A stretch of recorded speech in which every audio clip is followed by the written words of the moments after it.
तो ये जल्दी जल्दी भागते हुए मैं कहाँ जा रही हूँ मैं आपको बताती हूँ। फाइनली मैं वहाँ आ चुकी हूँ। हम जा रहे थे आरती की वेडिंग में।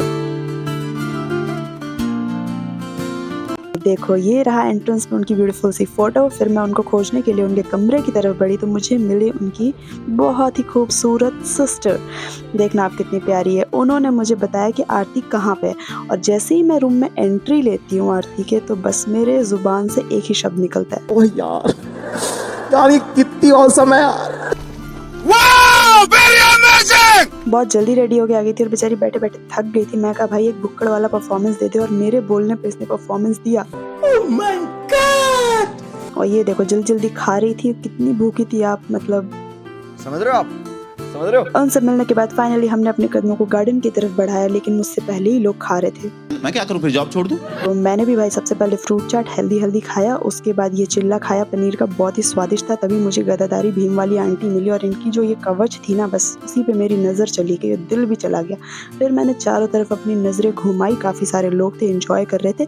इन्हीं लोगों के बीच में एक अंकल मेरे कैमरे में घुस रहे थे, लेकिन उसके पीछे ये क्या है, मेरी दोस्तनियाँ वहाँ पे थी और इतनी बेशर्म थी, इतना ठूसने के बाद भी मुझे कह रही है खाना ला दे और फिर मुझी से वीडियो भी बनवा रही थी। ओ भाई मारो मुझे, मारो मुझे, मारो नहीं, ये मजाक हो रहा है, एक सेकंड यार, मजाक हो रहा है। और इनको देख लो, दिखावे का शराफत वाला खाना। अभी थोड़ी देर में इनकी सच्चाई बाहर आएगी, देख लिया। मैंने बोला भाई मेरी भी थोड़ी वीडियो बना दे। रहा नहीं जाता, तड़प ही ऐसी है ना। नहीं, आखिर व्लॉग तो मेरा ही है, इतना तो दया कर ही दो मेरे पे। तो आयुषी ने बड़े प्यार से मेरी वीडियो बनाई और वीडियो में यार ये देखो उसने मुझे अपने हाथों से खिलाया भी, कि शायद उसे पता था कि अगर वो ना खिलाए तो मैं उसे व्लॉग से निकाल दूं, लेकिन ऐसा कुछ नहीं है। सेफ्टी का पूरा ध्यान रखते हुए हम आगे बढ़ते हैं। उसके बाद ये बच्चियां मिलती हैं हमें, हम दोबारा आरती से मिलने जाते हैं, लेकिन ये बच्चे मिल जाते हैं रास्ते में। उसने अपना बलून फोड़ दिया था और वो कह रही थी कि मैं इसका भी फोड़ दूंगी, लेकिन इसका सीधा सीधा रिएक्शन था। फिर मैंने ताशु को बोला कि छोड़ दो, रोने लग जाएगा, तो इसने मुझे उल्टा ही बोल दिया कि आप यहाँ से चले जाओ। गजब बेइज्जती है। इतनी बेइज्जती मुझसे झेली नहीं गई तो मैं फाइनली वहाँ से चली गई। और यहाँ जब आती हूँ तब देखती हूँ मेरी दो दोस्तनियाँ मतलब खाना ठूस रही हैं और इन मैडम को मतलब लाइमलाइट चाहिए भी और नहीं भी चाहिए। मतलब वाह दीदी, नहीं दीदी वाह दीदी, दीदी मुझे इतनी जोर की हंसी आ रही थी, एक्चुअली सबको हंसी आ रही थी और हंसते हंसते खाते खाते इनको पानी प्यास लग गया। तो बस वो काम हमारा था, हमने सबको बॉटल्स खोल के दी। उसके बाद हम खुद को निहारने लगे क्योंकि डीजे तो बंद हो गया था, हम डांस कर नहीं पाए, तो हमने सोचा हम वर्चुअली डांस कर लेते हैं। और ये डांस करने के बाद हम इतने थक गए थे तो हमारे पास मौसमी का जूस तो नहीं था, मूड ठीक करने के लिए हमने पानी से ही काम चलाया। उसके बाद हमने अपने कदम बढ़ाए फूड कोर्ट की तरफ, क्योंकि भाई कब तक यूं ही जीते रहेंगे पानी पे। तो सबसे पहले सैलेड डाला। इन मोहतरमा ने सिर्फ 2 सैलेड डाला, गिनके एक चुकंदर और एक खीरा, क्योंकि इनको नहीं खाना था तो भाई मुझे इतना कम भी नहीं खाना था। तभी गीता आती है और कहती है मेरा वॉलेट खो गया और बहुत टेंशन भी ले रही थी। तो हमने कहा पैनिक मत हो, जाके अंदर रूम में देख मिल जाएगा। तो फाइनली वॉलेट मिल गया। फिर हम आराम से खाने की तरफ बढ़े। इस साइड मीठा था तो हम दूसरी साइड चले गए खाना लेने के लिए। तो सबसे पहले हमने चावल लिया, मिक्स वेज राइस थी वो, उसमें हमने पनीर ठूस ठूस के डाल लिया। उसके दाल मखनी हमने स्किप की क्योंकि हमें नहीं चाहिए था, तो हमने अपने प्लेट में पनीर डाला। पनीर डालने के बाद सालन डाला, उनको सालन चाहिए था आफरीन जी को। फिर हमने थोड़े से छोले डाले, फिर हमने एक चाप डाला ताकि हम हर चीज़ टेस्ट कर पाए।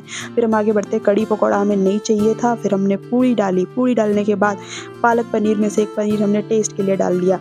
और यहाँ पे हमारा था मिक्स वेज डालने के बाद ये देखो हमारी प्लेट कितनी अच्छी लग रही थी। फिर हम इतना सारा खाना लेके आगे बढ़ते हैं और वहाँ जाके एक नान लेते हैं, उसमें अच्छे से घी पोतते हैं क्योंकि उसके बिना तो मज़ा ही नहीं आएगा ना, है ना। और इस प्लेट को देख के मेरे दिल से बस एक ही आवाज़ निकल रही थी, हाय हाय इतना सुकून। ये हमारे खाने का कार्यक्रम स्टार्ट होता है। ये लजीज खाना हमने लिया अपने जुबान के अंदर, बोलो वाह, जुबान केसरी नहीं बोलनी है, ठीक है। अब इतनी कैलोरीज खा रहे हैं तो थोड़ा चुकंदर वुकंदर तो खाना पड़ता है, ठीक है। फिर हमने जल्दी जल्दी अपने खाने का कार्यक्रम ख़त्म करने का सोचा क्योंकि एक्चुअली बहुत लेट हो रहा था इन लोगों को जाने के लिए। मैंने जल्दी खाना खा लिया और उसके बाद मैं थोड़ा घूमने लग गई, कहीं बारात ना आ जाए और मैं खाना ही ठूसती रह जाऊँ।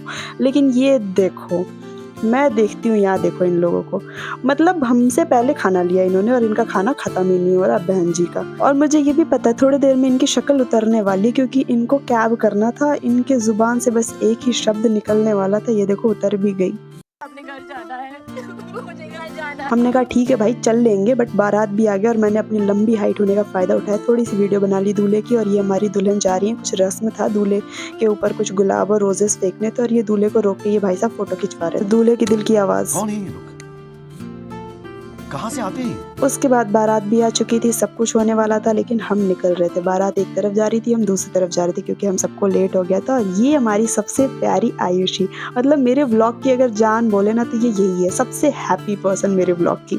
उसके बाद मैं भी तैयार होकर निकल जाती हूँ, बाइक पे हम घर की तरफ रवाना हो जाते हैं। इस नवंबर की ठंड का मजा लेते हुए हम फाइनली रात को 12 बजे तक अपने घर पहुँच गए थे, सेफली पहुँच गए थे। और फिर मैं थोड़ा सा अपना चुन्नी वुन्नी ठीक किया क्योंकि इतनी भंगन लग रहे थे। और इतने अंधेरे में भी मेरे कैमरे को ऑन देखकर मेरा भाई बोल रहा था कि भाई इसको स्टाइल ही मारना, और मेरे मुंह से बस क्या करें, सबकी आती नहीं, हमें इच्छा आती नहीं। तो बस आपने देखा, हमने बहुत एंजॉय किया, बहुत ज्यादा अच्छा लगा। तो बस आपका जो काम है वो क्या है मैं बताती हूँ।